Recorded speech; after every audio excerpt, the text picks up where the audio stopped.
Welcome back to another episode of The Precipice of Delusion. Friends, family, colleagues, peers, compatriots, sweet things, how you feeling?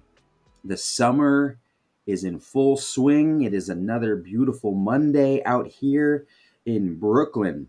I am just going for it, guys. How you doing?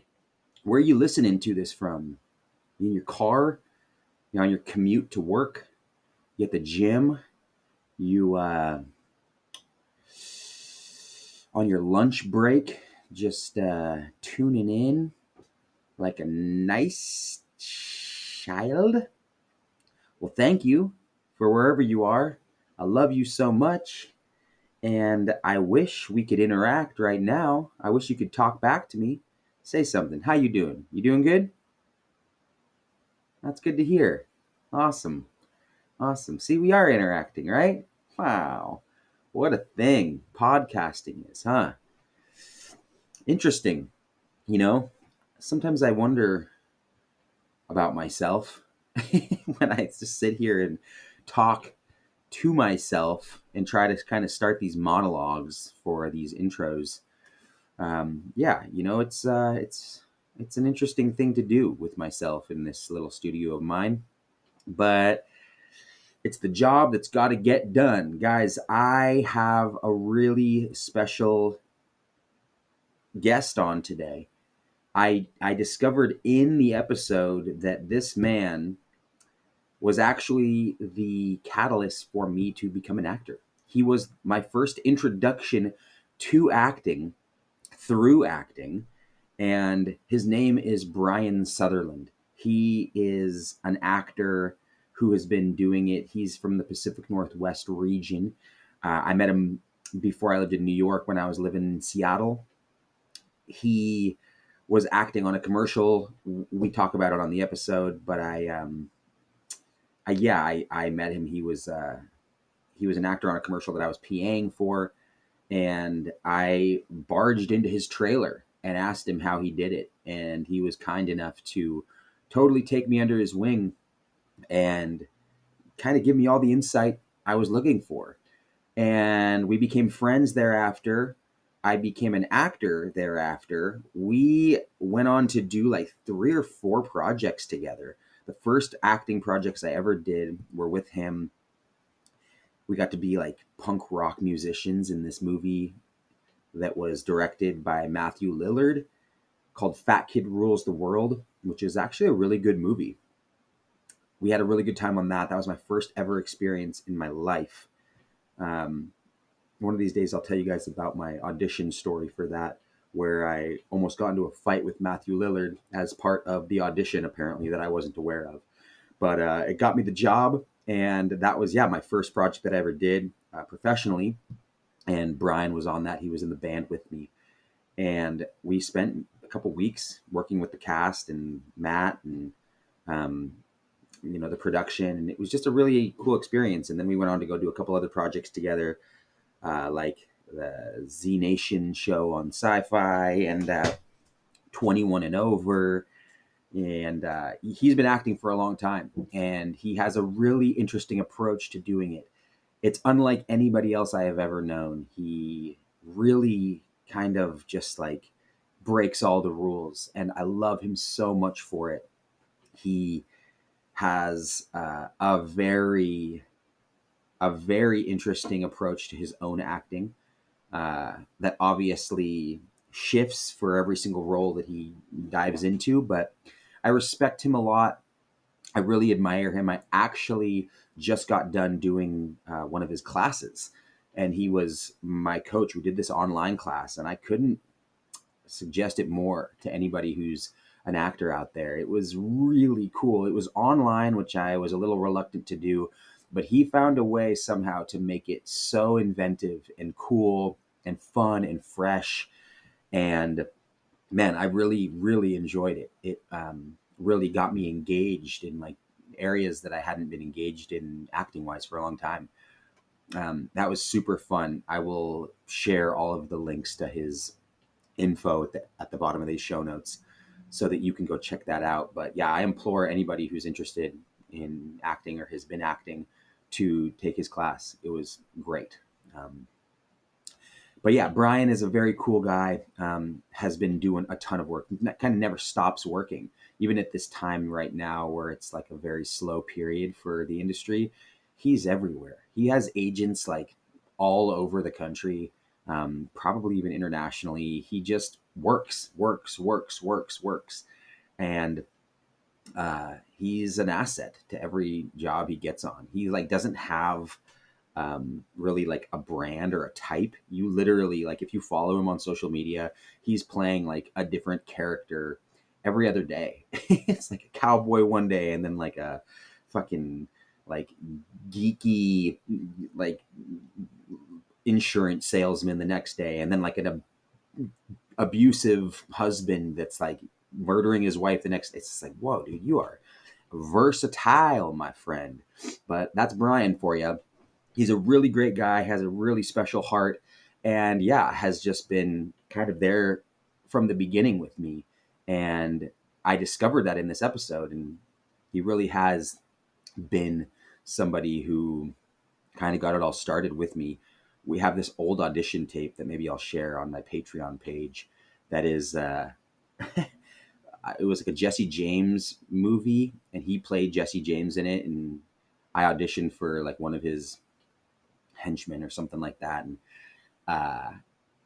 we did it in like my kitchen, and it was just so funny and silly and stupid. I did not get the part, but it was I think it was like the first ever thing that I had ever put on tape for myself. He coached me through it. That was like 15 years ago. Man, time just moves, doesn't it, guys? It's crazy. It's 2024. I moved to New York in the beginning of 2012. Wild how that happens. I just turned 38 last week. So happy birthday to me.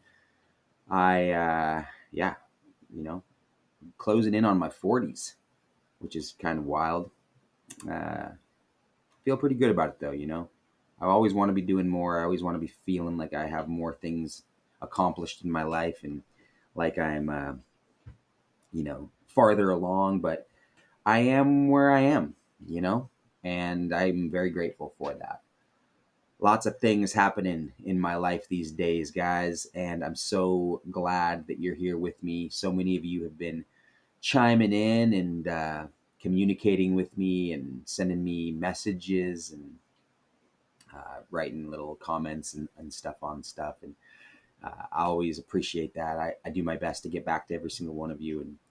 And I've also been engaging on the Patreon page a little bit more. I'm going to start putting some new things up there. I'm in the process of moving right now, but I will be putting up some fun stuff. I'm going to do an interview with me and my puppets pretty soon, which is going to be fun.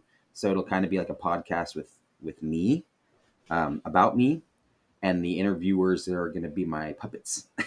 So stay tuned for that, but it'll only be exclusive to the Patreon subscribers. So if you haven't checked out Patreon yet, go to patreon.com/theprecipiceofdelusion, and you can see all the stuff that I'm putting up there. I put my movies up there. I Am Erica, the Valentine's Day special I did with Alan Stone, Teddy Swims, Tommy Cantillon.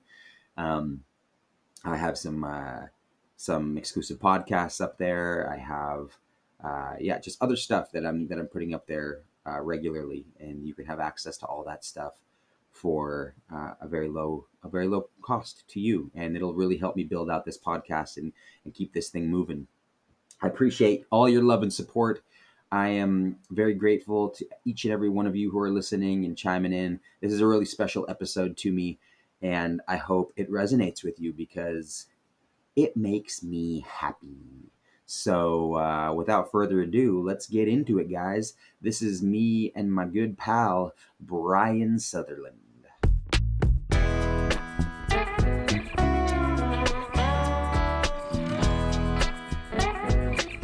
Fuck yeah, man. Welcome to the Precipice of Deluge. I will never be able to pronounce it, but the Precipice of Deluge. The Precipice of Deluge, baby. I like that we still have this friendship after so long. Dude, it's the best, man. How long has that actually been? I think you taped like, I think like the first ever audition I ever like put on tape. Remember when I was wearing that cowboy suit? The cowboy one? Yeah. Yeah, totally. When you were living with Alan and we were in your kitchen. Yeah, yeah. Like when I look back on that, like we were just.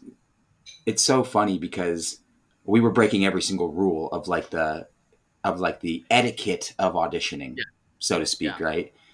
We were taping like we didn't have a backdrop. We were using like I remember the screen of the window like had literal like rips in it, and that was yeah, meant to be like the bullet holes. We like just yeah. used it. I mean, I didn't book the part by any means, but I remember you like coaching me through it. I mean, we were like in our we're kind of the same age. We're like in our Yeah, early like 20s or something. 24, yeah, and so I was playing Jesse James, and I That's think right. I'd already booked it or something like that. But it's funny because now it's like, wow, it's like that was unconventional.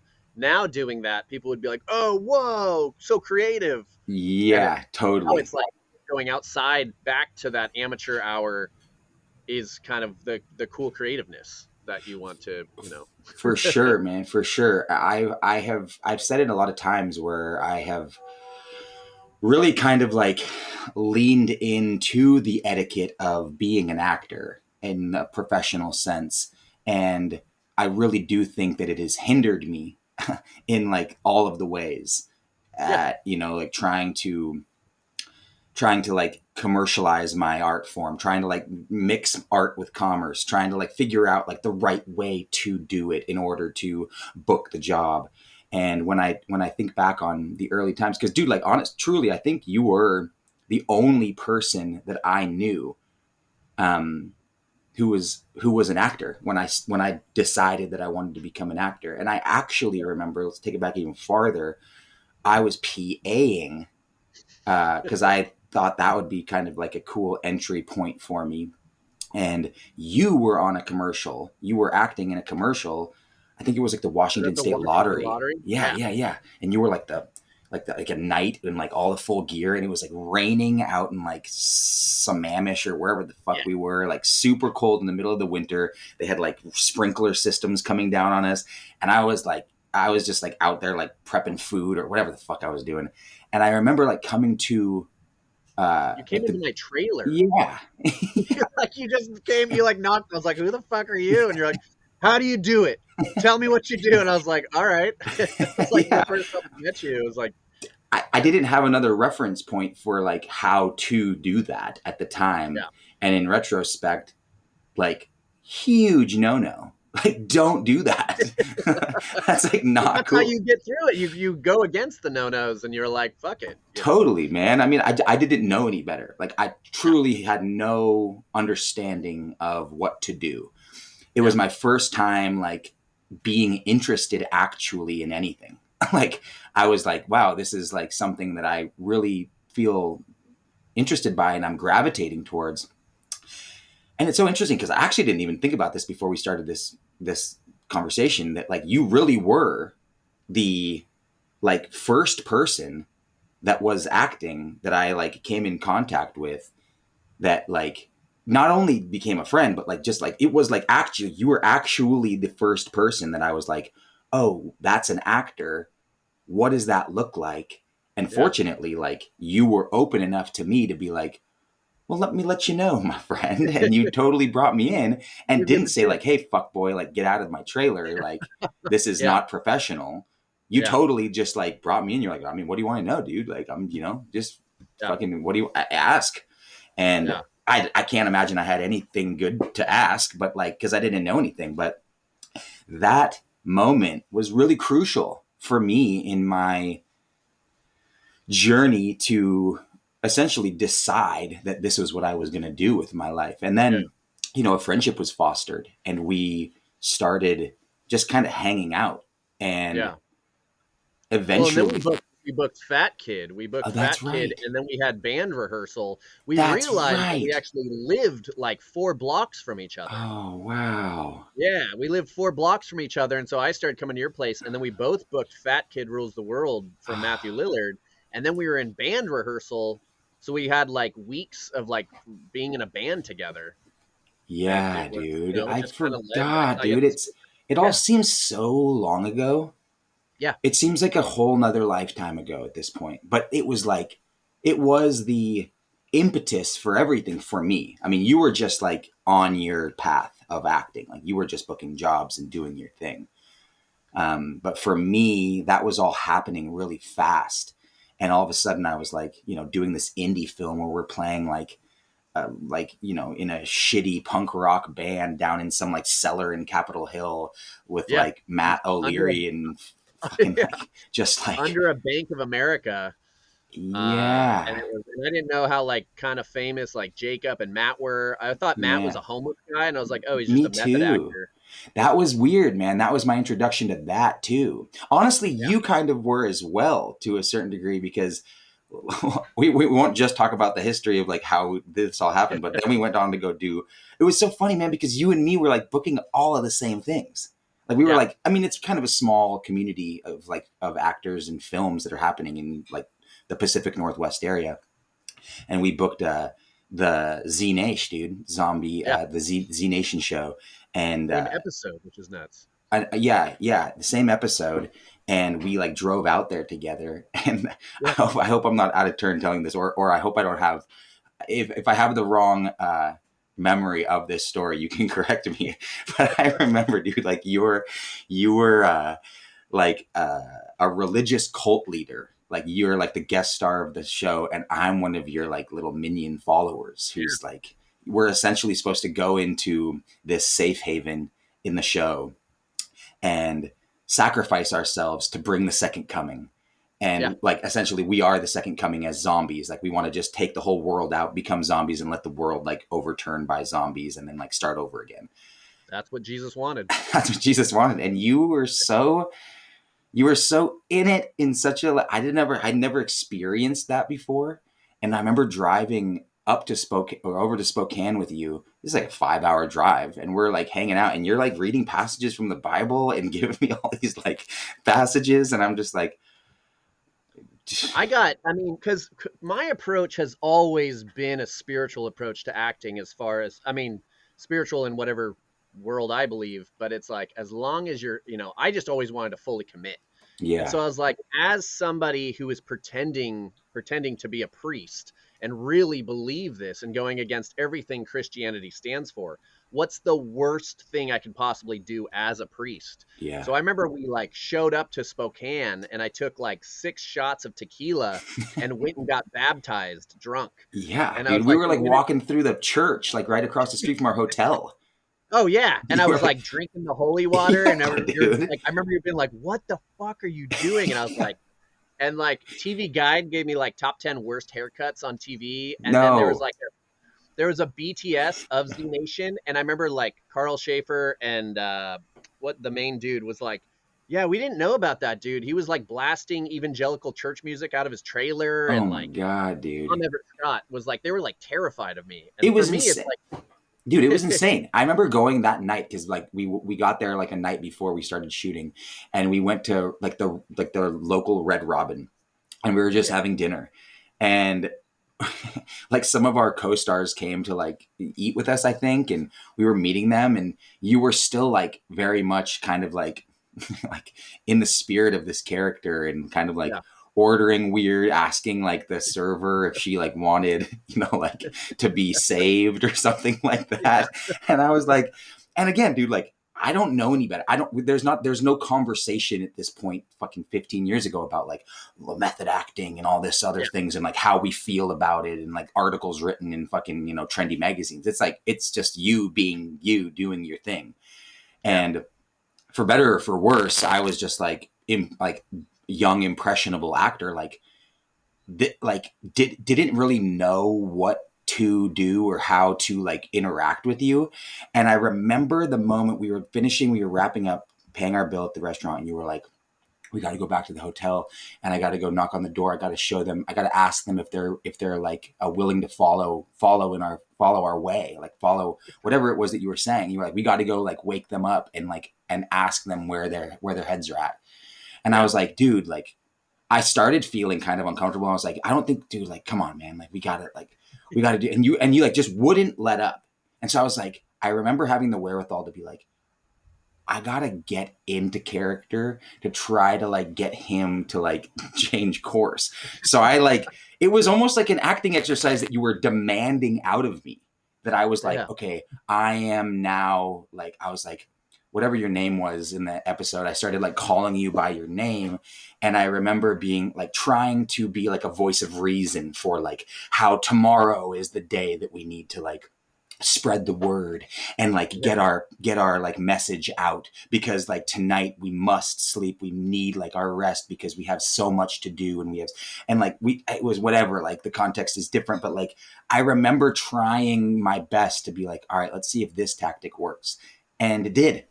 And like Yeah. it was like the only thing that swayed us into the like back into our room, like hotel room that we were staying in together, and you Well, were I ended still. up going back out. I ended up going back out, and at like 1 a.m, I knocked on one of the co-stars' rooms, Tom Dang, who I think just Yeah, did like a TV show with like Robert Downey Jr. or something. cool. And he opened it up, and he was like half awake, and I was like holding the Bible from Yeah. him, and I was like, "Be prepared for tomorrow." And he was just like, "What?" and like shut the door, and I Yeah. was like, "Saved." Yeah. Yeah. God, man, that's such a trip. It's so wild to kind of reminisce on those times. Like it, y- your, your, I've learned a lot about acting in the following decade plus that I have been pursuing this and studying this. But you were again an entry point for me to understanding kind of like where you were at least with all of this stuff. And it was really fascinating to watch you in those years, because again, we were booking a lot of stuff when I was still in Seattle. And where did that come from? Like, what was that, something that was like a learned thing that you had like studied, or like was that something that you felt compelled to do, or was like, or you were you like obsessed with this like where did it come from? How did you like find that for yourself? Yeah, I mean, I started off. I always wanted to be an actor, and I took some classes young, but I was mainly a sports guy and thought I was always going to get made fun of for acting. And so it wasn't until I got to college with like no training that I started taking acting classes.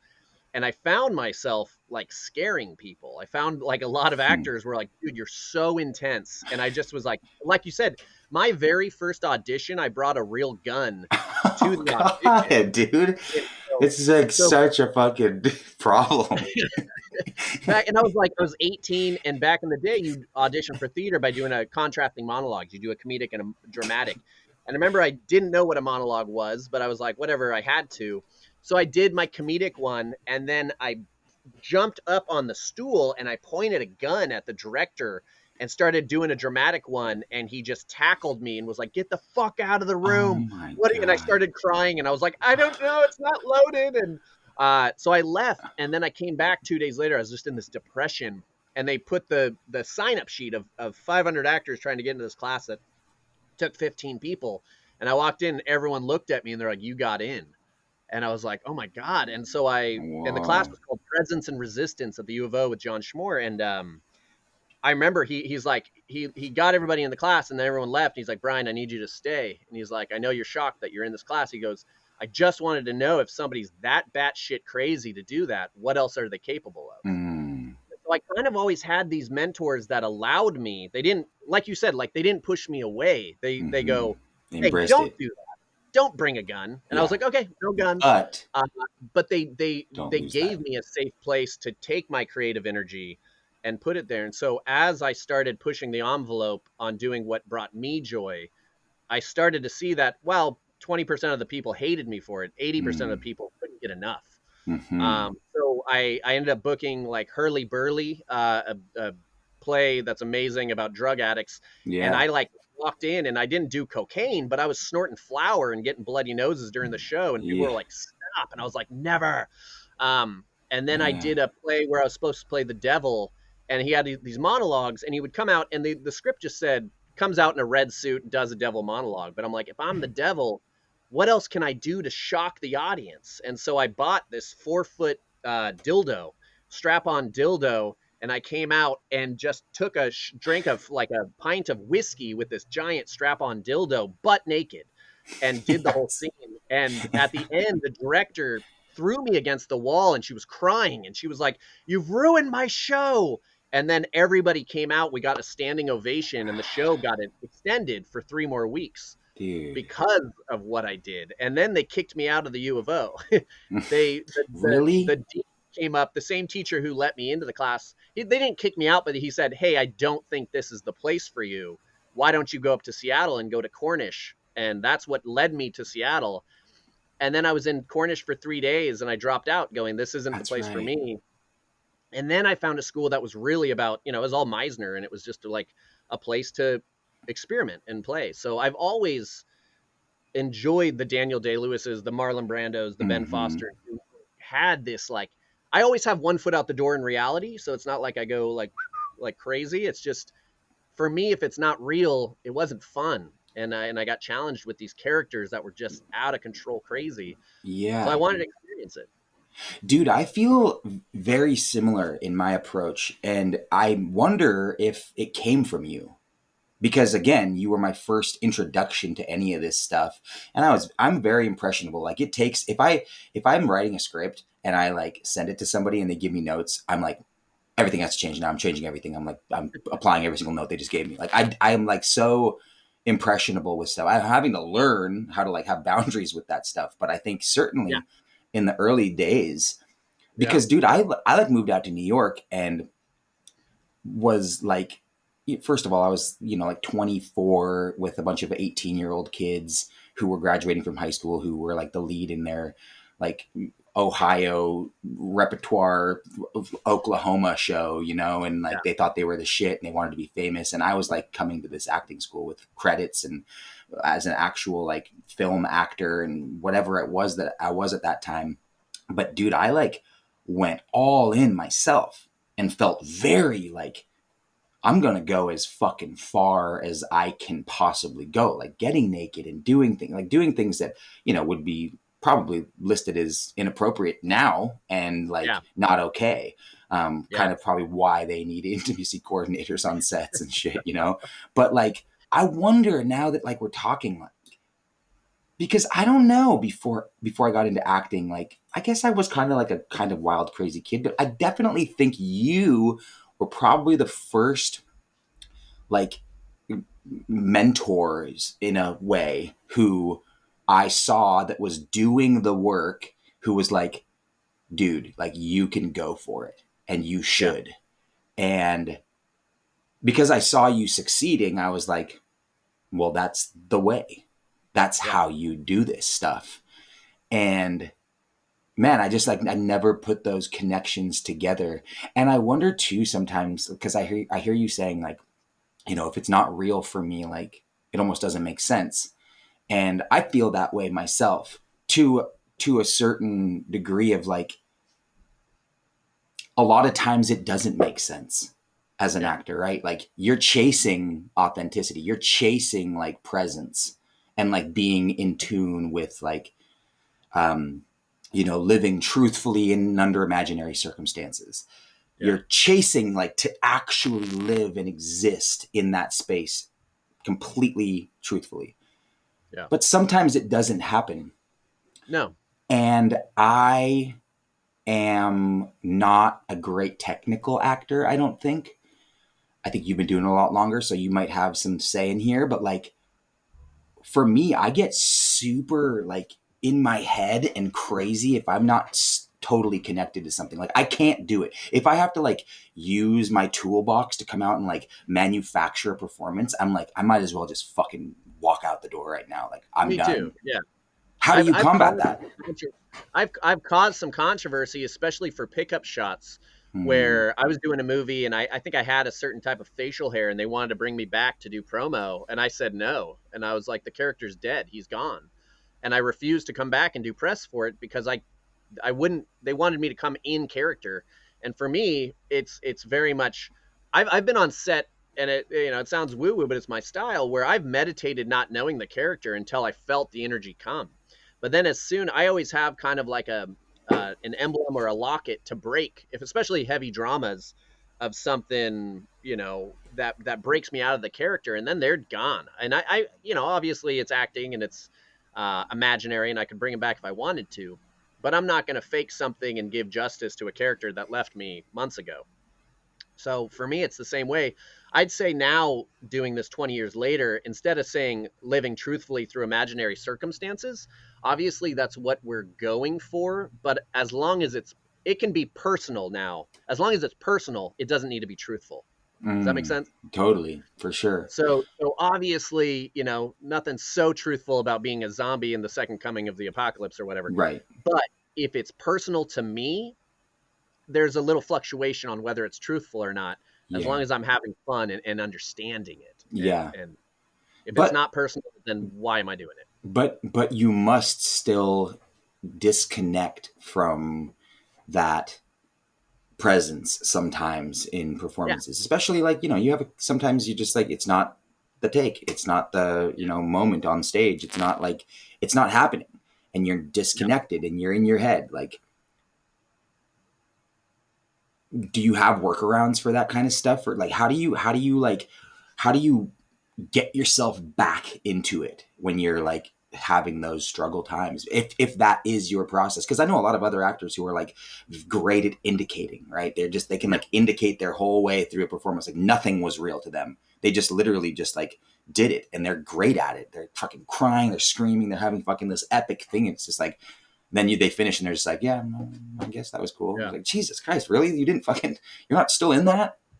I was I had a great mentor, Charles Waxberg, who now lives in Seattle. He was like, I think he was a teacher at the Stella Adler School in New York and taught at NYU. And I remember I was doing a scene from Equus and as the main kid, and I did it, and he goes, you could fool 99% of people with that performance, but you can't fool me. And I loved that. And he just meant you just have to push it a little bit more to find that truthfulness.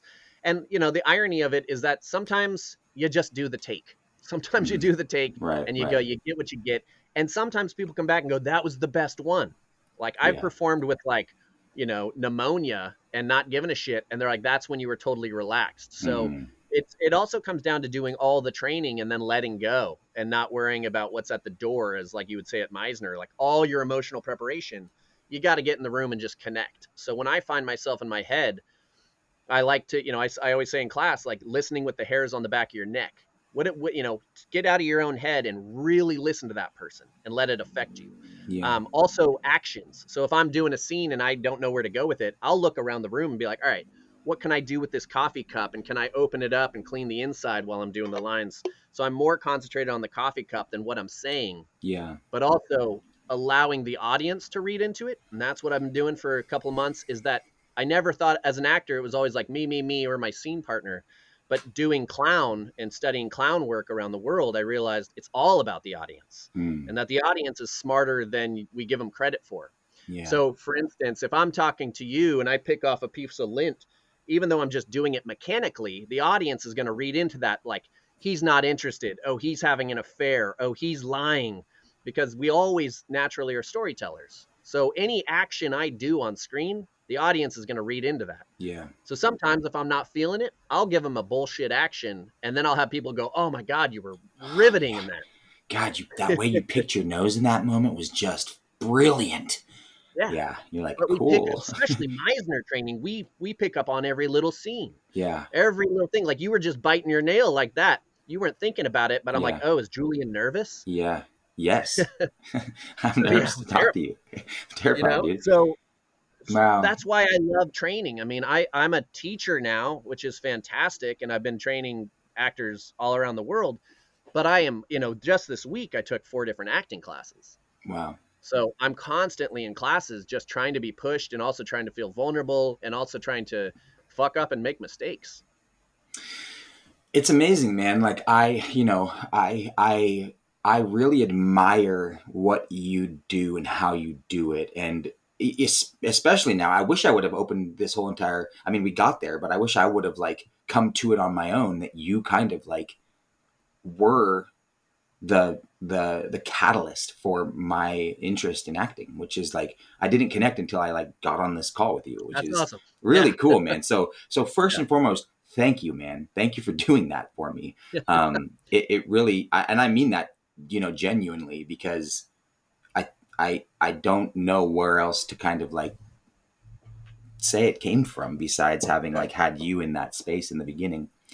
Um, Well, the thing is, if I can interrupt on yeah, that, is please. that what I loved about you is you and I are very similar, where we have like 4 or 5 reserve tanks of Mm, energy, hmm. where some people might have one. Yeah, And so we need a place for that to go, even though it's just totally. hibernating. And Totally. so you were always surprising me with just your creativity and where you're going, and constant, like, we have to create. Hmm. And so you were always just a sponge for knowledge, and trying to see where things go, and exploring it, and seeing how far down the rabbit hole we can go.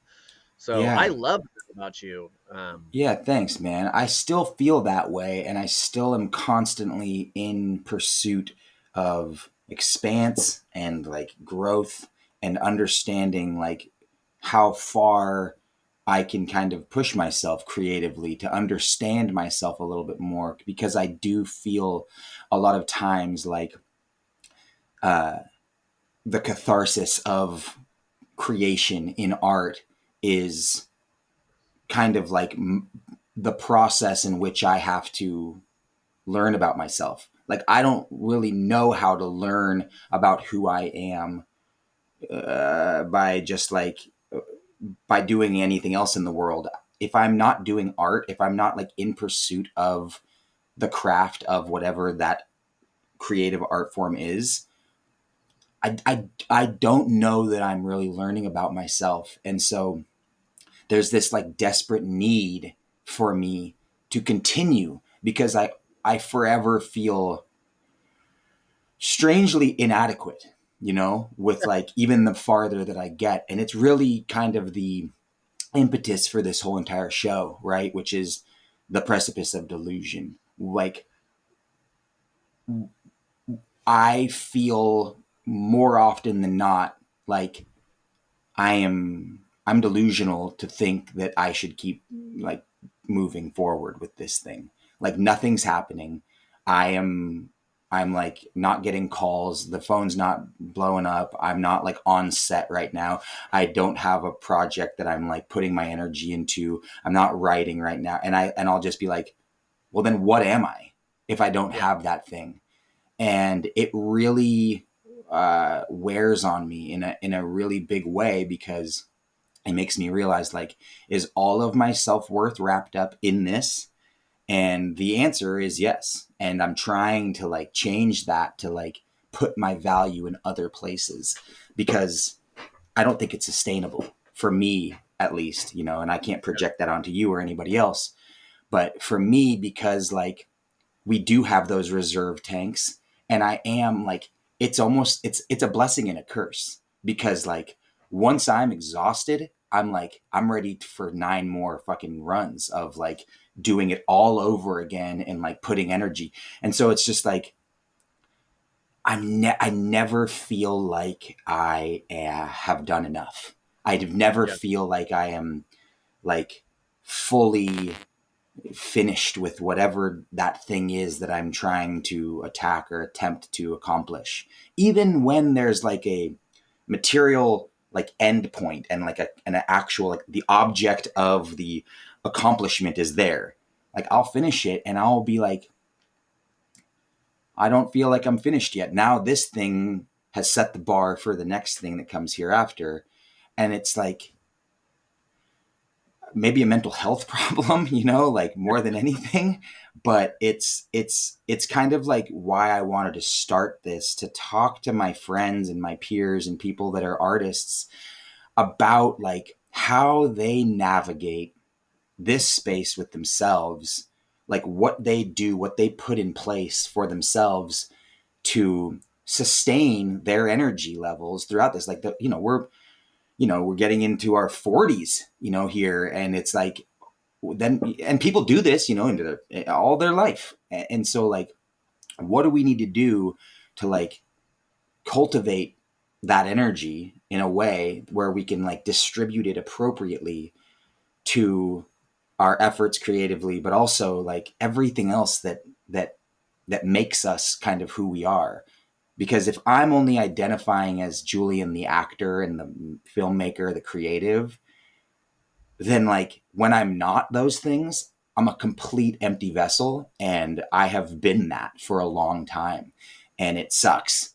And I'm Yeah. really like selfishly looking for advice from friends and Yeah. people who do this as well, to be like, well, you know, it's true, because what I'm learning is that I'm not alone in this. I think a lot of people, you know, struggle Oh with yeah. these things as well, and it's not an uncommon thing for people to feel that way.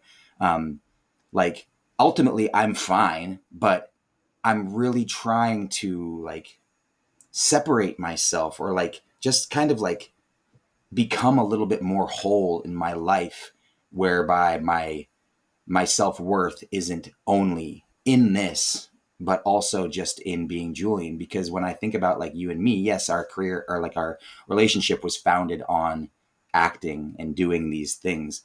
But when I really think about you, and why I didn't even think about you being like the mentor for guiding me into this, is because I was just thinking of you as a friend, and like the laughs that we shared, and the, like, you know, the times that we had where we weren't doing anything besides like being dipshits at a bar drinking Yeah. whiskey and acting like morons. Yeah. And I forget so often about that stuff, and because I don't think it's important, because this is important, what I'm doing, my creative pursuit, my this is my purpose. um and so that's a really long-winded way of just kind of like throwing it back at you and being like, how do you navigate um like this space of like the seemingly inevitable inadequacy that we face in the absence of the work when it's happening, when it's not happening. Yeah. Yeah. I mean, the very first thing that came up, I mean, I went through the gauntlet of finding more. Ever since I was little, I was like, am I a Christian? Am I a Buddhist? What is this universe? What is meditation? And so I use this word universally is kind of the let go, let God. And so I realized that everything in my life, and I feel so blessed to like learn this early, is that I never asked for any of this. All the biggest jobs I've ever booked came from failure, came from Mm, not even looking for stuff. Like I only got into acting because I was a hip hop artist and they needed a rapper and I was trying to like hook up with this girl that was an actress. And yeah. then I happened to be the only straight guy in this musical and that's why I got hired. So it was like, cool, I'll explore this. So I've learned that the absence is sometimes your best friend, and that you've already put it out to the universe that you're an artist, that you're an actor, that you can do all these things, and it's not going to let you go. It's not going to be like if you stopped now, your phone will ring. You just don't know when it's going to ring. Yeah. And so you need this yin and yang, because if you were constantly working all the time, you'd burn out. You'd take it for granted. You wouldn't know anything else. And so I have now, and it took me a long time to get here because I go stir crazy. Like I have a kind of quiet 2 to 3 weeks where I've talked to actors who haven't worked in years. And Mm-hmm. I mean, two weeks without me being on a set is pretty remarkable gap period, which is just insane. So I'm It's so lucky to insane. have all the work. But I've also, I've been shooting since January 2nd hit, and I did 3 episodes on Fox. I shot 2 commercials in Dallas. Like I've spent 42 days in hotels, and we're in Wow. April. Yeah. Wow. So I've just been traveling. So I'm in this place right now where I'm allowing myself to breathe and not think about acting. And it's still, now that I'm letting go, more stuff is coming in. So Hmm.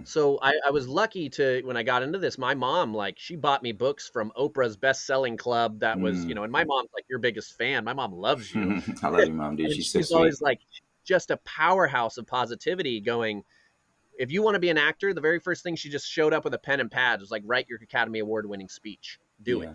And so my whole room right now, my studio is, I have a gold star that says you will be the lead on the best show you could possibly ask for. Love the universe. I just have everything. So when I find gaps, I use that time to journal to the universe and to go, hey, thank you so much for this and this and this. And now my dreams are all about positivity. And so I just constantly have to fill myself with activity that is positive, of not knowing what's going to come, but trusting that it will come. And also with that being one category, I also had a kid at like 22. So Yeah. while I was Fuck. doing all this acting stuff, I was a young dad, and so my life became artist Brian's, ego, and then also being like, but I got to make sure this human being doesn't die. So I have Mm-hmm. like, it was lovely to have a family at a young age, because at this point, most of my friends now are having kids and family, Yeah. and I just go, I already have my foundation. And so, giving back, like being an acting teacher and seeing these young actors pop up and being able to inspire them and seeing them start booking and being a mentor. Like I had such good mentors growing up, that giving back is huge. And Mm-hmm. but what you were saying is the only time I've really felt this, like, what is Brian if he's not an actor or not a creative, was during COVID. I was like, fuck acting. This is pointless. What am I doing? But then I still found myself wanting to like hula hoop and juggle and like create, like I'm just a creative person. Mm-hmm. And so, you can always, there's just creativity around the world. And without it, look at the stuff that brought us joy during the pandemic. It was art, it was Yeah. music, it was you, dude. You inspired me more than anybody during that time Hmm. of the creativity you were doing and doing music videos in downtown New York. And right, I mean, I watched all your stuff and I was just like, you are constantly giving me hope and joy by you creating. And I needed that, Yeah. you know Yeah. so the absence isn't, it isn't absence like a dark void. It's you resting and Mm-hmm. you building up to do the next thing and the next thing, whatever that might be. But Yeah. that absence creates podcasts, that absence creates journaling, that absence creates the next waking up at 4 in the morning and going, shit, I'm going to direct and write my own thing. Yeah.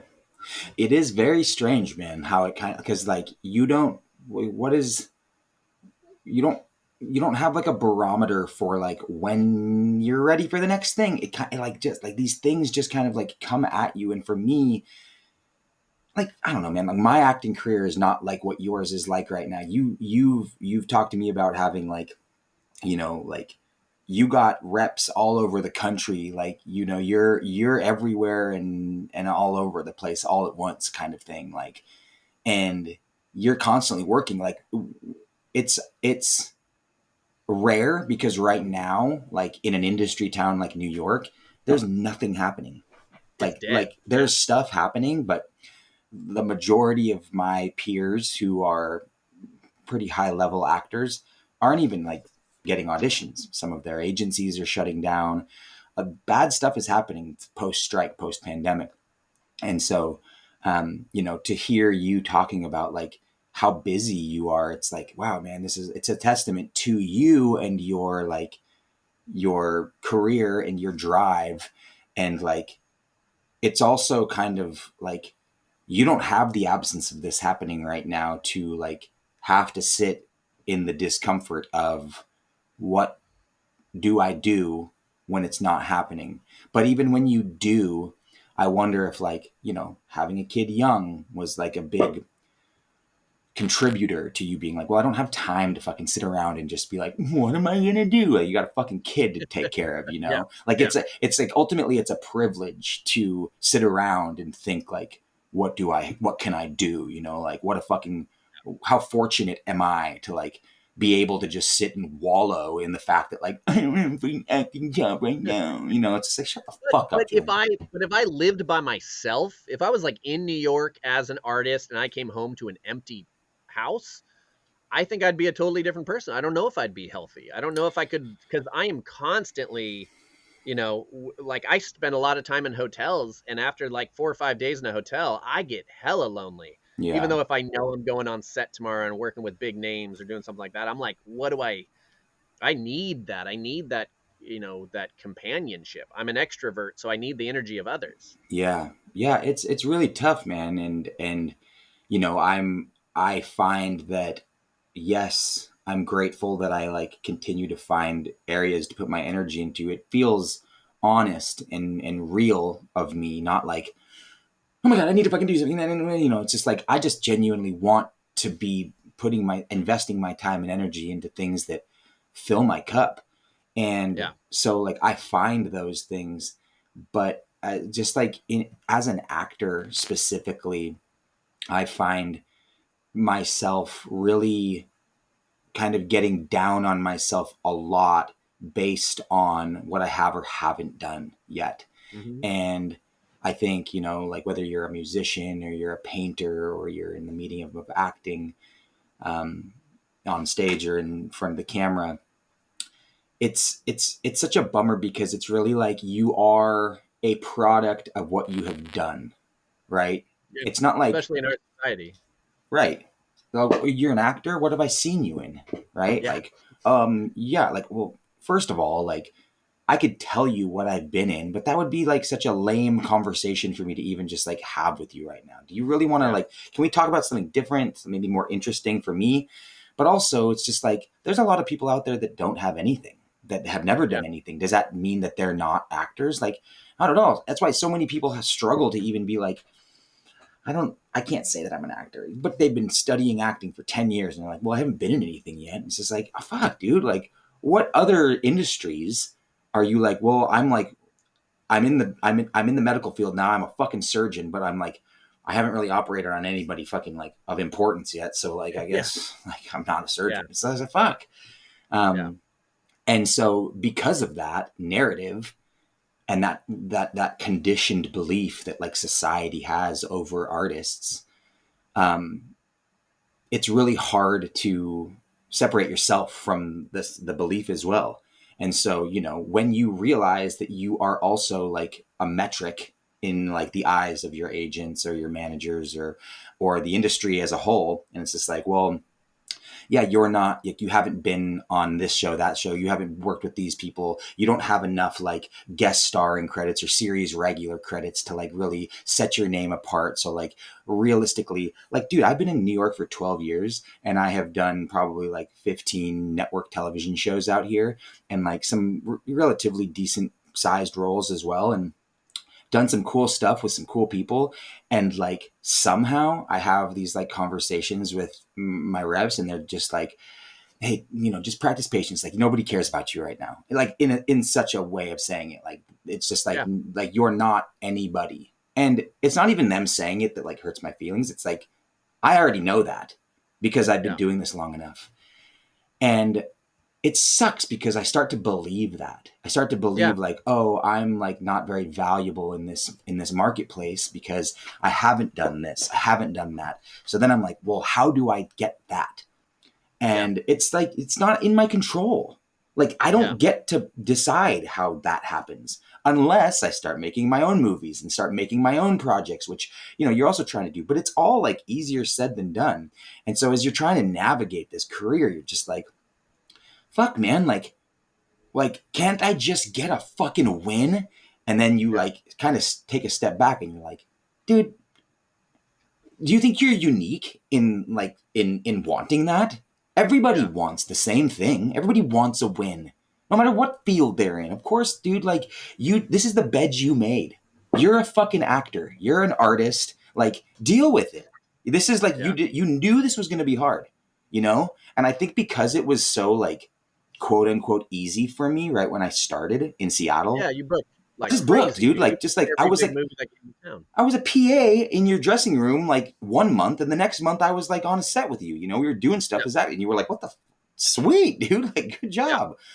And I Yeah. think that really, um, like messed with me psychologically because it Yeah. gave me this like false pretense of like my own place in this space. I was Yeah. like, I'm the man. I'm like, I deserve to be here now because I have been here, and so like therefore, I can't go down from here.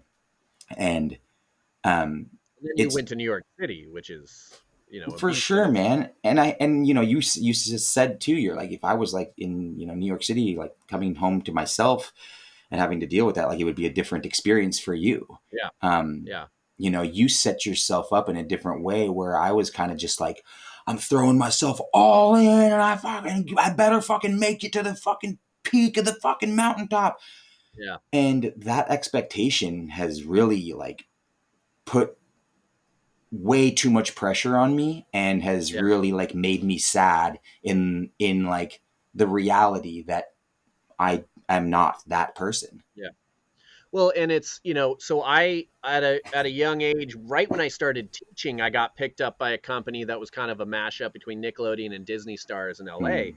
I started teaching with people like, Hutch Dano from Zeke and Luther, Jonathan Goldstein from Drake and Josh, all these big name guys who had TV shows for 5 years.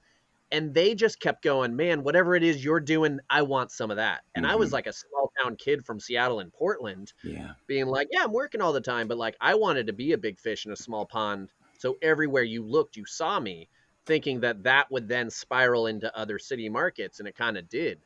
But like, they were, they had gone through their shows had ran and then they'd stopped working and they just fell into this depression. So it's like, you're never going to have enough.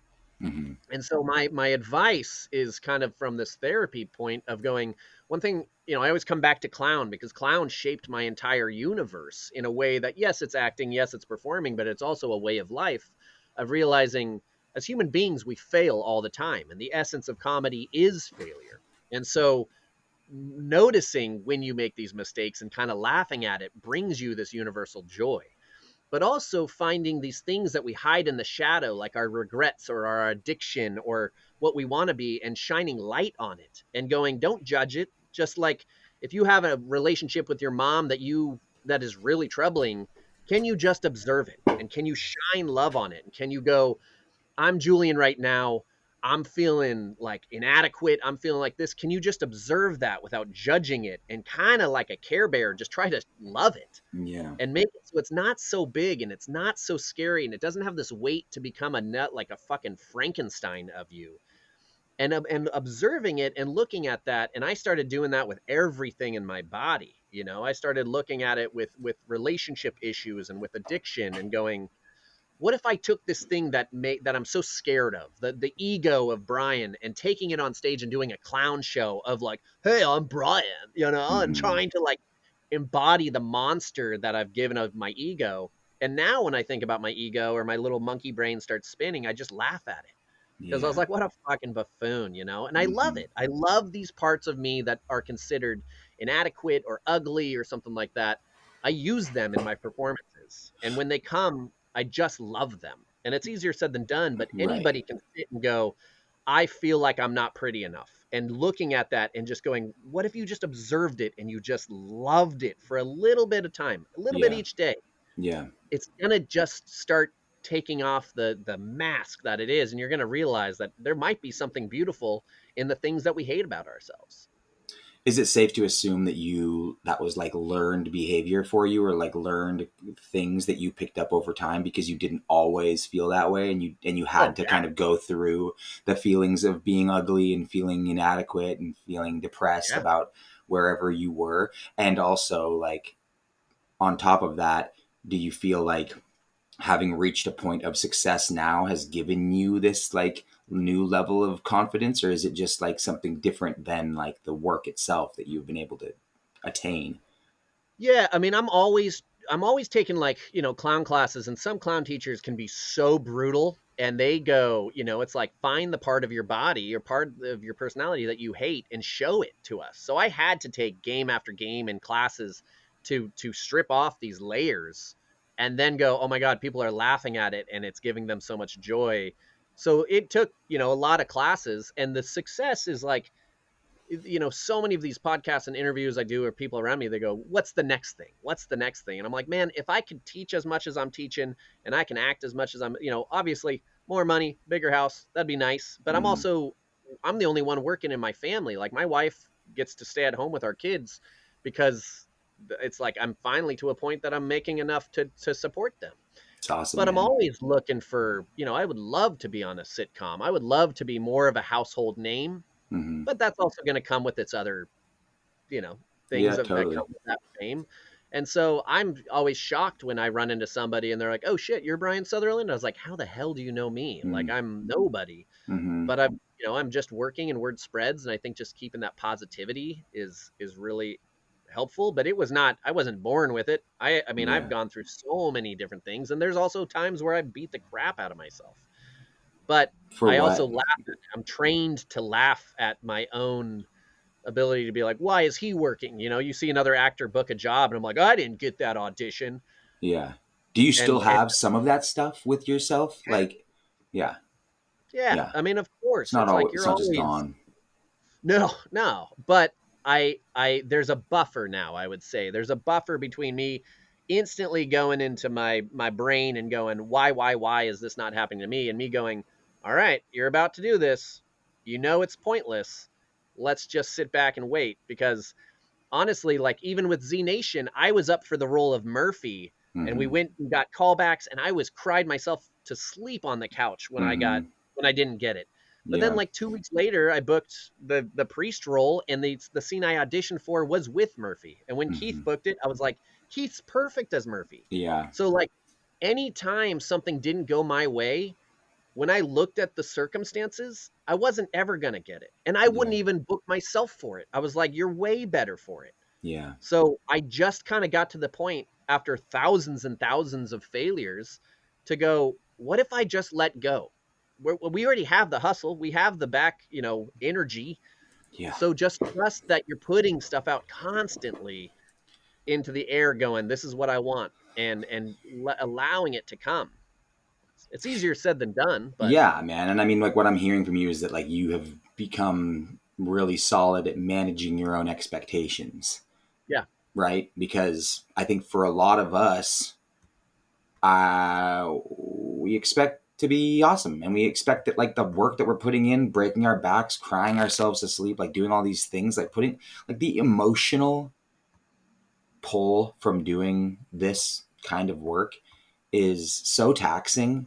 And yeah, I guess, like, you just expect that at some point it's going to, like, you, like, in the back of my mind, I've always been, I remember doing a workshop with Matthew Lillard once when he came out here to New York, and he was kind of talking about, like, when he was in acting school at Circle in the Square out here, and people were like, acting's really tough. You got like 99.9% of people, like, quit and don't make it. So, like, is this really for you? And he was kind of just mentioning that he would always be like, it's not me, dude. I'm definitely, like, gonna, make it happen. Like, and I just had this, like, weird belief in myself, but, like, so do I. Like, and so does everybody yeah, else. So do other people who, like, don't have that career. And so you're just like, well, like, it's like, oh, it's just a matter of time. And then it's just like, well, even that's not managing your expectations properly. Because what is a matter of time? Like, yeah, what are you waiting for? What is going to come that's going to satisfy you or satiate you artistically to, like, make you feel like I'm good. yeah, yeah, Like, I got it. Now, yeah. I can, like, just die, I guess, because, like, I'm good. It's just like nothing, dude. No, but you got to enjoy the journey. I mean, you got to enjoy the journey and the friendship and the hard work. But then also, I was waiting for the phone to ring, and I had agents in Seattle and Portland, and a big SAG job would come in once a year, and I'd be like, "Oh God," or a big movie, and you'd freak out. And I was like, "What?" Now that everything's on virtual world, I'm like, I have 14 agents now, and I That's have so every crazy, website, dude. so like anywhere you look, I'm going to pop up. And so while I might not hear much from my small town agent in Minnesota, like 6 months ago, I got a direct booking for a big film in Ohio that was like, the casting director was a friend of mine who was only casting locals in Minnesota, saw my name, like, so I'm spread out. And I was like, the one thing I always check in, I go, am I out there? Is there more I can be doing? And, today with my business, I was like, I'm going to hire the top business manager and have him revamp my entire teaching world. And Yeah. I started getting butterflies because I was like, oh, this is dope. Like, I'm Mm, so stoked to now for the level next up. 2 months, I'm leveling up, and I'm going like, way more international than I've done. Cool, But I'm man. also, I was the janitor at my acting school. So I'm always just trying to be like, how can I help students? It'll come back to me. I'm not going to like search for money, but I'm going to search for more people I can help. And I love Yeah. teaching more than anything. And my teaching is very unique. It's all about the human experience, and it's all about diving into real, truthful emotions through ridiculous circumstances. Mm-hmm. Um, so I'm just kind of going, when I coach actors and I do consultations, I was like, what about this, this, and this? And they're like, oh, I didn't even think about that. And I was like, if you're doing more and it's making you happy, then do it. But like, don't wait for the phone to ring. Pick Yeah. up. For me, it's like when things are slow, I got into like felting. I started like felting animals on set, and I was like, this brings me joy. Or like, Yeah. I just try to go, what makes me happy? And you got to I think that's the homework you have to do is like, what brings you joy? If it's just acting, well then shit, you got to watch some YouTube videos and you got to meet with actors and you got to do everything that's acting. But it's like, you Hmm. can do it for free, but also, spend time with friends and go hiking and go to the airport and watch people hug each other. Like, start Hmm. getting these experiences and getting out of your own head. Do you ever think about doing anything else? I can't imagine you do. A banker. I wanted to be an accountant. You wanted to be that. It's all I wanted, and I couldn't get into the accounting business, so I became an That's actor. what you're still gonna do. Yeah. You're I wanted to be a cartoonist. I mean, not really. It's like, dude, I was making movies when I was in like second grade, and I grew up on like Looney Tunes, and I was like, how do I become a Looney Tune? mm-hmm, Like, mm-hmm. and then I saw Jim Carrey do Ace Ventura, and I was like, shit, that's what I want to do. Yeah, yeah, But then I saw I saw In the Name of the Father with Daniel Day-Lewis, and I was like, but that's what I want to do. And so yeah, now I play nerds and serial killers, and it's yeah. a great gamut. It's like I never just play Brian. Yeah, Um, you don't. Every time no, you're so versatile, man. Like you are always just like like I see you like booking something like this week. It's fuck. Yeah, I'm just like just even like the it's a costumes they have you, and I'm like, what the fuck is this guy dude. doing, dude? Next, I'm shooting a movie in Seattle called The Demonatrix with like a whole bunch of like big horror stars, like the guy from Hellraiser and stuff like that. Nice. But I'm like a Ned Flanders in an S&M outfit getting like gagged and whipped, and then Nice. I fly to Reno for like 2 weeks and I play the head of the Austrian Nazi community, and so I have to like shave my head and dye a little bit blonde, and it's like, so I'm Whoa. literally always going from like nerds to like murderers, and it leaves my life just so, I'm always just like, what a weird world I'm Yeah. living in. And that Yeah. doesn't even include all the auditions you get. I'm getting, sometimes it's like 15 a week. And I'm in like 4 different acting classes and teaching 2 different acting classes. So it's like I am in a tornado of creativity all the time, but I built it for myself. And Do you love all of it, or do you like? Does it get you like overwhelmed at times, and you're like, I can't do this. This is too much, or are you just like, bring it on, bitches? yeah, I make sure that I can always close it up. The thing is, I think with actors is we have a really hard time saying no. And I Hmm. think no is so healthy. And now I always went from tiers. I went from I'll work for free to going I won't work for free. I'll work for 125. I'll work for 250. So I just kept setting the goal Yeah. higher and higher. And now I've been negotiating. I've negotiated the past 5 jobs and gotten about a 400% raise on all of them. Wow. And so now it's like I know what I'm worth. I know what my day rate is. I know what I know. Now I'm requiring flights and hotels that are pricey, and Hmm. everyone's going, we want it, because I go, I'll save you time, I'll save you money, your Yeah. product will be better. I'll be more energized Hmm. to do your project. Right. But Right. no matter Right. what the project is, I always have an escape route. I always go, I can say no and not hurt anybody's feelings. Because I do have a wife and a family, and I see them going, "You're leaving again," and I'm like, "Okay, I'm here, but I want to just make sure that I don't get burnt out." And sure enough, I mean, 2 weeks ago, I lost my voice. I was sick as a dog for like 2 weeks because my body just had to keep going. I was sick and I had to go shoot another episode for Rescue High Surf, and I was like on a plane, just being like, "Oh shit, this is brutal." Staying with a student in Oahu and then taking a 60-minute Uber ride at 4 in the morning to go shoot a dramatic scene, and then hopping on a plane and going to Dallas and like Yeah. doing 20-page monologues for AT&T. So it's like, Jeez, dude. that was a thing where I go, at the end, I can rest. And sure enough, my body was like, beep, you need, my body shut down. But Yeah. I also enjoyed the rest. I was like, let my body be sick for a little bit. I mean, it's a good problem to have, right? Being able to have all of that work and to be able to kind of like, it's like I wanted to do this, and so now you Yeah, have like all of it in your face all at once, and you're like, okay, cool. Like I guess I can discern what's gonna like serve me the most and what's not, and I can kind of pick and choose. But ultimately, yeah, you think you nobody's do forcing me to do this. I mean, I'm a totally. full-time actor now and a full-time teacher. And at any point, I could hit the switch and turn it off and go, I'm going to become a potter. Like, I don't Mm-hmm. know. But Mm-hmm. I know that I'm gonna be doing this because I just feel it in my veins. Like you can't. And I tell my students, I go, you can do it for a hobby, but I think you're doing it because you love it and it brings you joy. And as long as it's still bringing you joy, uh, do it. I wake up and like, my alarm went off at 7 this morning and I instantly was like, work. And like, I got into it because I was stoked just to constantly going, what's today going to bring? Mm-hmm. So I feel like I've trained my brain to stay pretty positive. And, when you get an audition, do you instantly go, oh, fuck, I got to take down the pictures from my wall and I got to, Oh, dude, I do fucking pop a you boner and I'm just like, yes. yeah. Do you approach from a place of fear or do you approach from a place of love and excitement? And that's the way to start it.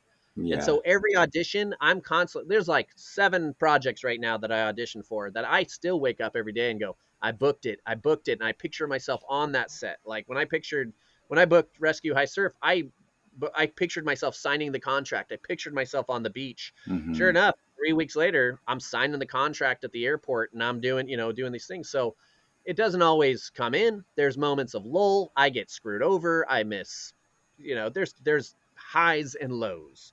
Yeah. But I have to be the coach for myself. I have to push myself and go, at the end of the day, it's just acting. It's just creativity, but I'm going to be a creative person no matter what, or I don't know what I'm going to do, but that is living for me. That is purpose. What do you think you're pushing yourself? What do you think you're continuing to push yourself towards doing more of at this point in your life? Yeah. I mean, it's like we always want these wants, but like even being on shows, I like the preparation for projects more than actually sometimes being on set, because then there's like letdowns. Like Mm-hmm. I'm shocked when I work with big names and they don't know their lines or the day doesn't go as planned. Right, and so right. I could say I want to be on a show and I want more projects, but you don't know how those projects are going to go. So like, what do I want more of myself? Like, I guess obviously opportunities. Mm-hmm. I love traveling and seeing the world, but I also want my family to come with me. Like, I Yeah. guess at this point, I want my family to be able to travel with me and have those experiences, to share that joy for other people. And obviously, I'd love to have those amazing scenes with, Joaquin Phoenix and work with those actors that just blow you away. And so all I'm really searching for is life experiences. And that's why I wake up every day going, what's today going to bring? Yeah. Because, when you get those phone calls that either say you booked it or, it's like right now I'm like, I just got an audition with like Kevin Costner. So it's like I'm getting, it's like I'm looking at this thing and I'm like, my EcoCast is blowing up and it's like, Horizon 3 with, just all this shit that's just like constantly flying in. And that's all just coming from different areas of like different people Yeah, that like you have. Utah, SAG casting, local hire. How do you go about it? Years. You just send like pitch emails to different agents all across the country and you're just like, hey, what's up? I'm Brian and this is what I got. Do you want to take me on? Yeah. I'm not going to be exclusive and I'm going to live here. And if you want to like hire me as like local, like we can discuss. And then they're just like, Jesus Christ, this is a lot, but okay, great. You sound cool. Yeah, it's the same thing of you knocking on my trailer 20 years ago and going, hey, here's who I am. I'm going to do it whether you want to help me or not. Do you want to come for the ride? And so I tell actors, don't be scared of the agent. The agent's just a human being. Stars are just human beings. They're just trying to, they want to make money and they want to work with positive people that make their job easier. Yeah. Same thing with going into the casting room. They're rooting for you because if you are the guy, they get to go to lunch. They got to call it a day and I want to make other people look hella good. Right. And so even with my new LA agent, they're exclusive. And she was like, well, you have 14 agents. And I go, yeah. And I don't know, I'll get rid of 2 of them if you want. And she's like, what about this one? I go, nope. And I go, but I will make you money. And after 4 or 5 months, if you're killing it for me, then we can renegotiate.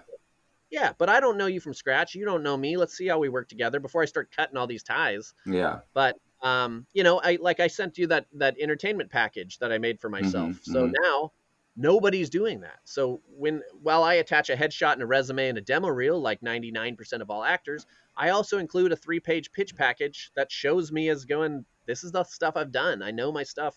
Let me save you money and time and also be super fun to hang out with.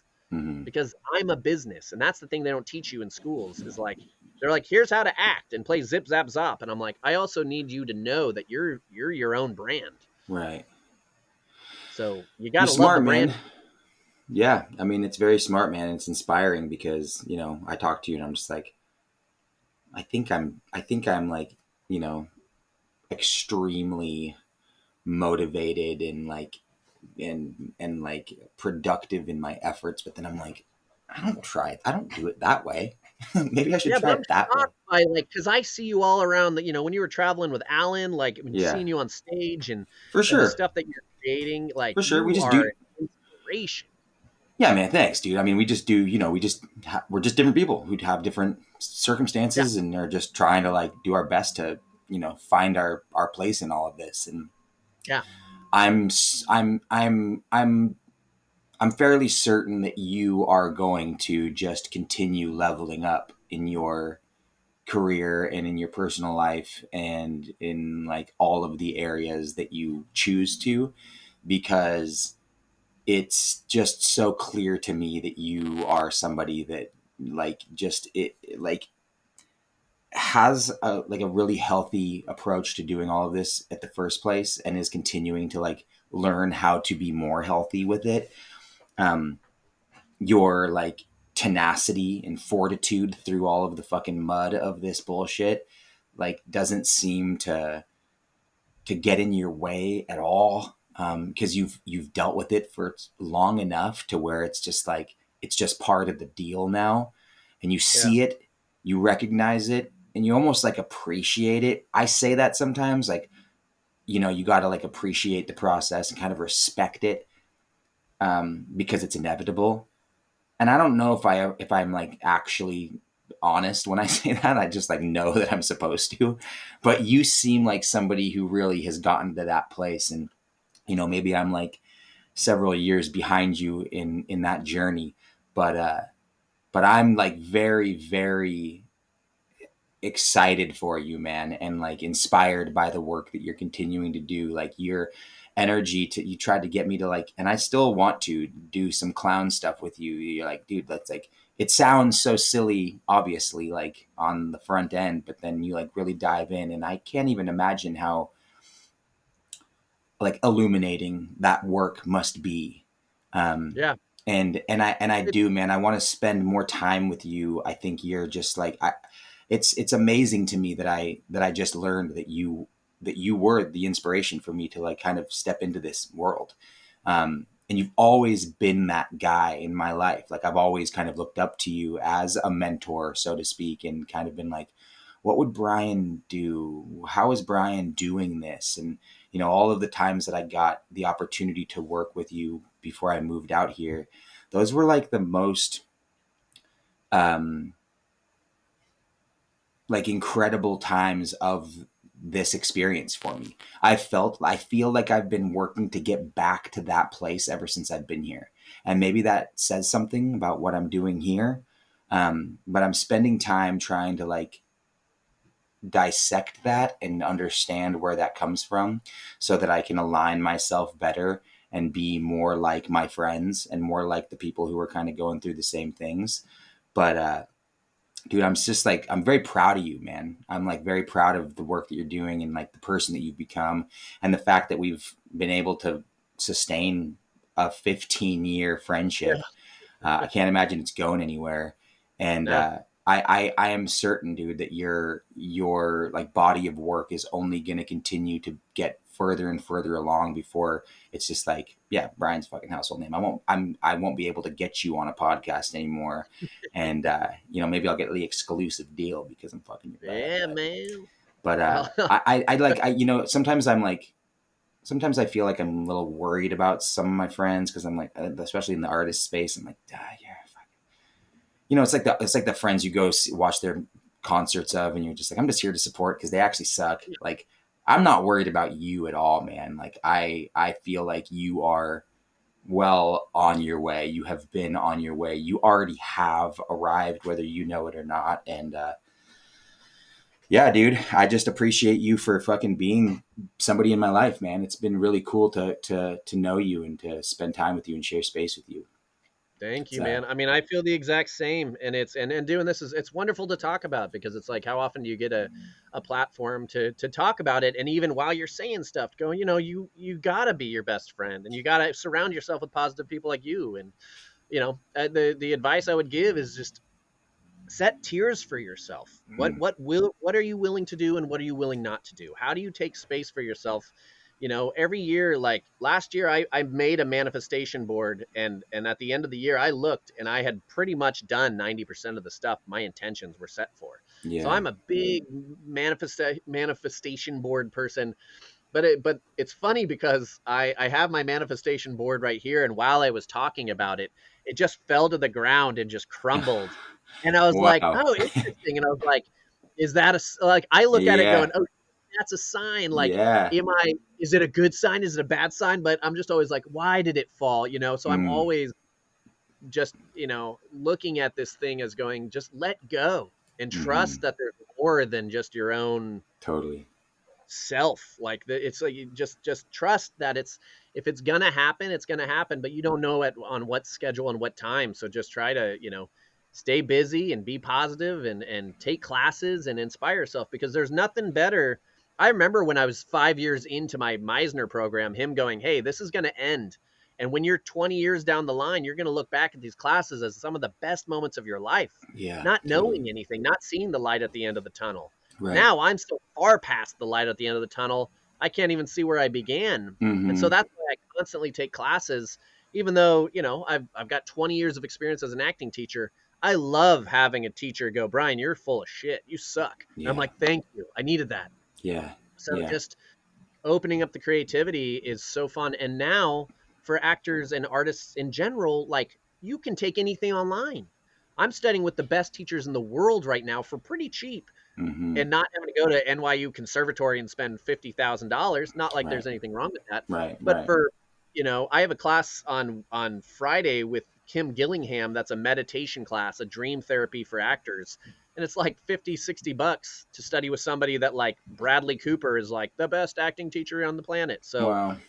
find those teachers, read those books, study if it brings you joy, and just always be a student of life, of art, of whatever it is, because I think when you're a student, that makes you the sponge, and that brings you back to why you got into this in the first place. So Yeah. And I think also, man, just to like, take it a step farther, it's like try to find ways to be of service to others, like yeah, you have been doing in your teaching, because there's not a lot of people who would have opened their trailer door to a young PA and like welcomed them in, not only with just like, yeah, come on in, but like with insight, advice, and like friendship.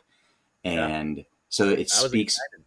dude, it speaks volumes to your character and who you are. And that was 15, 20 years ago. Yeah, So, it's a testament to who you were, and who you have become is just an extension of that.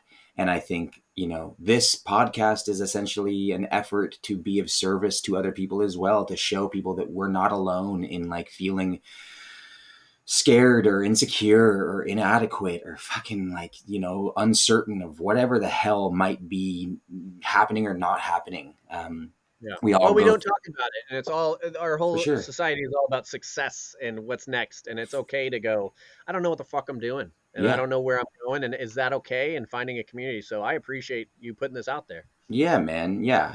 Just again, taking notes out of your playbook, man, and just trying to be of service to other people and trying to like, like ultimately just like talk to people who are smarter than me, who like have advice and insight that I can share with people who, hopefully will listen and get something out of this. Yeah, Um, I love it. but yeah, I love you, man. I'm You, so dude. happy you were able to come and spend some time with me. And, I want to make a movie with you. So we Let's do should it. figure out how to do that Yes, ASAP. yes. Um, yeah, I've got some fun ones, and we should discuss.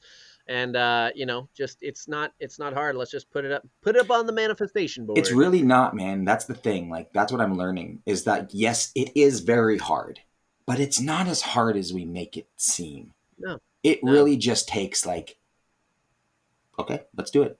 Like the first thing is just being like, all right, we're going to do it. And then like Let's doing do it. it. And also, And then just the like, power of asking. It's like I'm a big fan of asking and yeah, just going, hey, this is what I'm looking for. Take it or leave it. I love you either way, but like, you want to help me with this? yeah, And most of the time, people are looking for an adventure, yeah, and my life is full of adventures, yeah, and that's what makes me wake up every day super happy. Is going, look at this. I love every time my phone dings because I'm like, what's next? yeah, Um, yeah. I've set It's off, dude, it's the best. It's the best high in the world. It's just like, especially for me now lately, it's just like every time I get an audition now, I seriously just fucking pop a fucking Bone Daddy and just like fucking faint for 4 seconds and oh, then daddy, come yeah. back, my little Bone Daddy. Do it. Well, man, Yeah, I super appreciate being here. yeah, Um, if anyone's listening wants to take a class at Improv at the hell yeah, Ballroom, that's my company. yeah. And it's just a place to explore. It's a playground for human beings of all sorts. Yeah, man. I implore everybody to take a class with you, including myself, man. Like I have no reason not to. I'm not You'd above love it. it. No, When can I sign up? Can I just do sign up? I'm not taking my class next month, so like I'll be. dude, I'm gonna do May on Thursdays at 6:30. I got a bunch of students in New York too, so check out the May classes, and then I'm about to launch a whole new program that's gonna make my acting school way bigger. So I'll have more classes, more monthly drop-ins, and it's a world where, like, for instance, you'll do your scene in character like a regular scene, but then I'll bring in like police officers to interrogate you. I'll bring in real life therapists. We'll do double dates, so it's like you'll know your character inside and out. I heard Um, of like Joseph Gordon-Levitt was talking on a podcast, and he was talking about like his first acting instructor kind of doing something similar, and that's like, how he yeah, learned how to act. He was like, yeah, we just like literally sit with like real like interrogation officers, and like yeah, he was it's like, great. yeah, that's amazing, man. That's super cool. And you never know what's going to happen, and that's the thing Cool. is people go. I love people going. I'm always so scared to click the button to join your class because I don't know what you're going to throw at us. I love And that, so, man. I'm gonna commit to doing it cool, on next month for sweet, sure. dude. Let's Yeah, do it. I'll send you the link, and please. you'll love it. You'll get a lot out of it. I'll remind you if you don't remind me. But I love it. we'll talk Sweet. offline. Love you, All man. right. Thank you for showing up. Thank you for being here. Thank you for being my friend, and thank you for being the impetus for me to get all this Oh stuff yeah, man. going. What a discovery. Fucking A, dude. It's the best. That's awesome. I'll catch you on the next time. I'm never too expensive, so hit me up anytime. All right, brother. Love you, man. Thanks. Cheers, man.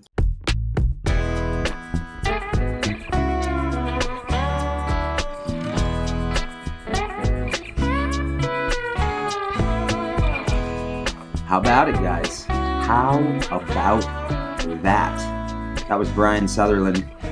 Love him to death. Cool story, huh? Yeah, he's a badass. I implore every single one of you people acting and or considering just doing something creative to take his class.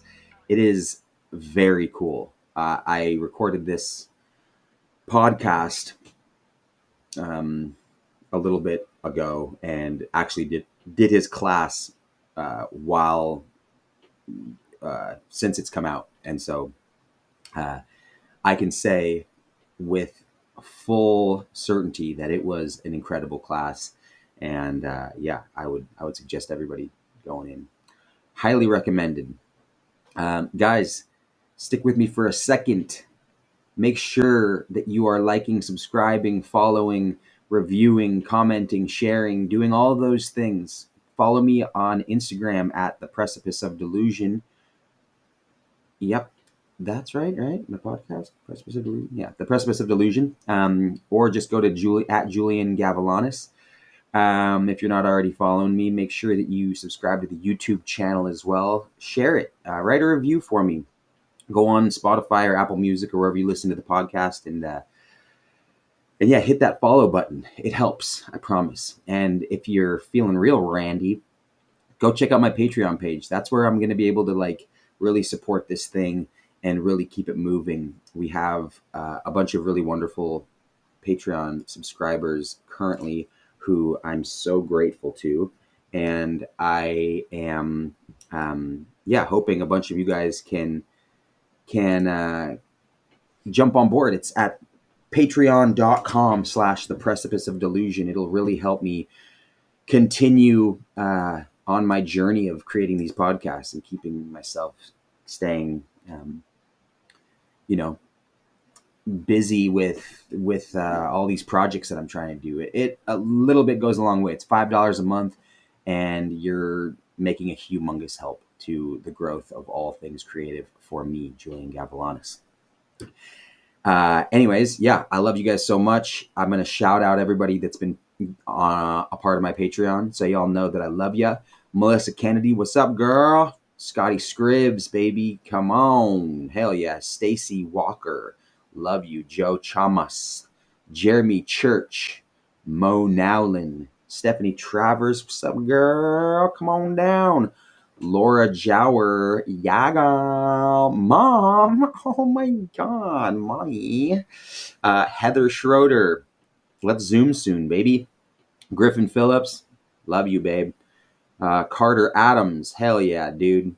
Steven Schuster, brother, I love you. Miguel Lopez, I need to come in and get a haircut soon, dude. Wayne and Joanne Detour, I love you guys.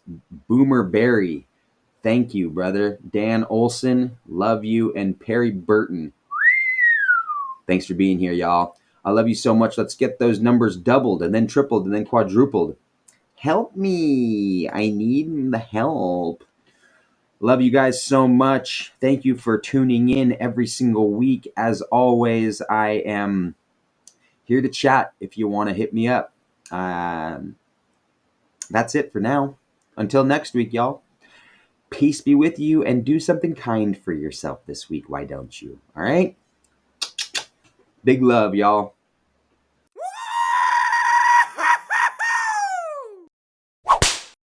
Now that's what I'm talking about.